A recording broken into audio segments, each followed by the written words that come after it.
scary things. I remember specifically playing Ezreal versus Neferi is just absolutely miserable. She never hit the Neferi herself, but even still, the Nautilus may struggle. As Kanavi looks mid, as Cream is posturing aggressively here for Linfeng, and Kanavi with the red buff does do a lot of damage right now. Jumps forward, Rune Prison connects as well. Linfeng already has flashed and will in time to try to get that knockup hit. Yeah, not quite in range, and read it like a book though. Another hook. Could be combined with the Flame Chopper as well. Crisp at 200 HP. Flash forward from Moham as Crisp is very low. Root connects as well. Starry stuck in 1v2. It's so close. Jackie has controlled it. Starry gets himself a double kill. And a great play. He goes down to the final minion auto. Moham should be Spider-Manning his way down there to try and hold that minion wave as Kanavi spots top lane as well. Yeah, he is not stopping on to his ganks on to Harry. Oh my goodness. Those dogs are barking here in this game. Give Starry a swift goodnight. And X-Flash over the wall here for Moham, but realizes that Kanavi is here as well. Crisp already half HP, going to likely fall. The question is, what can Kanavi and Jacula get on the other side? Hung using the charge to actually go away. The mid lane, it seems like they want to try to fight this, but OMG actually here a little bit early as well, with Starry being the only one left alone down bot. Yeah, and I think the fact that Top sort of bailing out of this bot lane, hold on, root hits. Oh yeah, Crisp actually takes a lot of damage, but Kanavi will catch out Moham, who kind of had no Cream, looking for maybe a play on to Harry on the top side.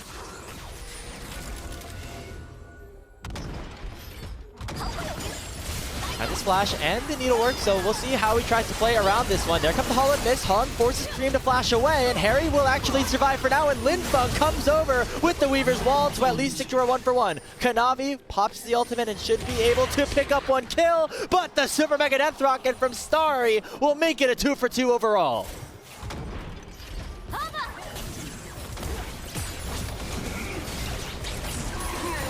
Now here, yeah, depth charge lands. It is going to be Jacula targeted out here. Ignite ticking on top of him. Flash on a Crisp as well. Starry and Moham are absolutely carrying this game for OMG as they have picked up their 5th kill of this game.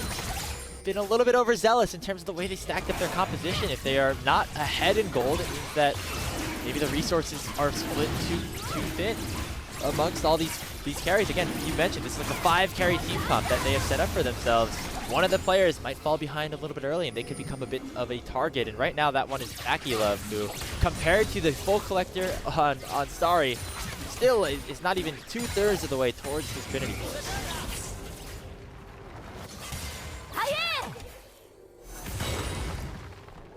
Oh wow, Hung with the Keeper's Verdict. Sends him away. That should at least be that first turret going down for OMG. A big win for them, as that's even more gold going into this Jinx. He is. For the time being, though, it is a topside versus botside conundrum where Kanavi has got all of the gold for Top Esports, where Starry has got all of that gold for OMG. And if either one of those does end up getting shut down, it's a massive advantage to the other team. Oh, another pick. Crisp getting caught out. Hung with the Keeper's Verdict, and Starry ends up picking up the kill again. 6-1-0 on the Jinx as they find another one in the mid lane. Cream onto Harry to try to make it at least a bit of a trade on this bottom side. Teleport comes in from 369. This tower should go down. Yes, they'll find first turret here down on that bot side, and not the first turret, excuse me, but find a turret, the trade turret, down on that bot side.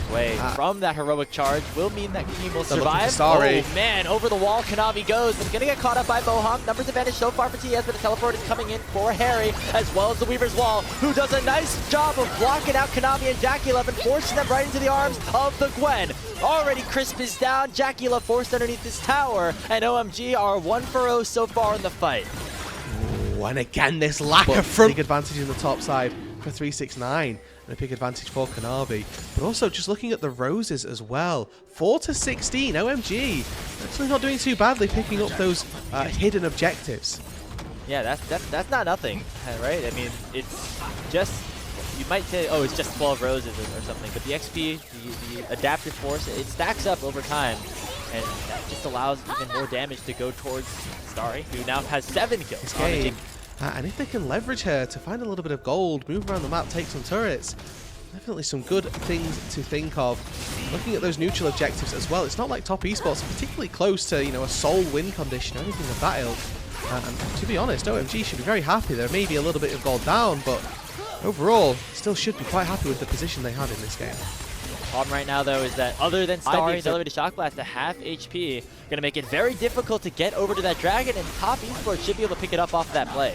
Yeah, and now we need to see what are OMG responding with, because honestly, the answer seems to be nothing. They've not got push mid, they've not looked to take a tier 2 turret on our top side, and the early poke, it's just 369 showing up. Chris Looks to try to go on to Starry, who has to flash away. Shot Barrage comes over the top as well, but Starry gets the reset off of Super Mega Death Rocket and should be able to do a lot of damage, although he is very low in HP. Linfunk tried to join the fight, but walked way too far forward, face tanking everyone on top Esports, and that gives JackeyLove a big shutdown as top Esports get right back into this game with the mid laner going down. Oh, barrier burn there from Starry. He'd already flashed out and didn't want to get caught up by the 369 damage off the back of this. A big swing for top Esports, and all of a sudden, the class of an LPL champion starts. You see that Weaver's Wall come out, and now it'll be top Esports going towards his Otacon, and with Seni Global already utilized, it'll be very difficult for OMG to try and capitalize on top of it. So Starry still just hitting away at this mid wave, knowing that the objective is likely gone. Yeah, and there was a call to try and take this mid tier 1 turret, but top Esports have sat and they've defended as well as they could. They're going to lose the tier 1. It's not quite where you would need them to be. Okay, so it looks like now OMG looking for the engage onto JackeyLove, who already has used the Arcane Shift. Nice. Can't even flash, as that's a huge kill going over towards Starry. And now OMG, with JackeyLove down, could go towards one of these big objectives. The Baron potentially the target, but still so risky with Kanavi being very strong. Now it's potential engage. Flash. Nice flash in from Hung as they find the stun onto Kanavi. Teleport coming in. That's Harry looking to join the fray. Mohawk and they're out. Step charge on to 369. Relbarb comes out as they will sacrifice their top laner. 369 falls as Linfunk picks up the shutdown. OMG with 2 kills will go over to Baron. And there's still 20 seconds on JackeyLove as well. They have this 3 versus 5. All OMG wanted was a fight. They wanted one extra member to give them the benefit of the doubt, to make sure that they could find the fight and find the Baron without any recompense. And that's exactly what they get. Part 1 was Moham and Linfong syncing up to go on to JackeyLove. Part 2 was looking at the damage that's coming out of JackeyLove, that you can also see from Cream. Linfong here caught in a little bit of no man's land, wanted to catch a mid-wave, but actually when they've got the Baron, OMG are losing tier 2 turret and so far. And I think maybe they're thinking, well, actually, if we go with another wave, we can get Starry a reset, and that can actually start a fight as well. Yeah. Obviously, Jinx resetting off of turrets. Kanavi going in. Yeah, so Harry maybe getting caught out here in a 1v2. Needlework already coming out. Not going to be enough. Healing doing a lot. Still has his flash. Goes golden. Maybe buying some time here for Hung to show up, but it will still be the kill going. I remember strong down on this bot side. Mid-prio in their favor. They're certainly looking to take another fight. Yeah, this dragon could be a reset, but instead, OMG want to go for the fight early. Weaver's Wall already comes out. It separates all of top Esports. Pop Blossom does land onto it. Mohawk Starry's dead. Target. Realm off for the wall, and that Starry going down as Kanavi will find him. And OMG, all of a sudden, with their main carry down, look much, much weaker as top Esports will collapse upon them on multiple fronts. It's a 4-0 off the back of Kanavi, and top Esports, once again, right back in the driver's seat. And now, just like that, it is a 6-0 for top Esports. They've got 40-second death timers on Linfong and Harry, 30 on the bot lane duo, and a 6-0 start to split number 2. It is just going to be Hung alive for a little bit. Going to try to get as much of the wave as possible, but will not happen. The death timers are way too long, and 5 members strong. Top Esports will march into the base. Took a little bit more time, Rude, but this time, Top Esports will end this group 6-0 and send OMG to 1-5.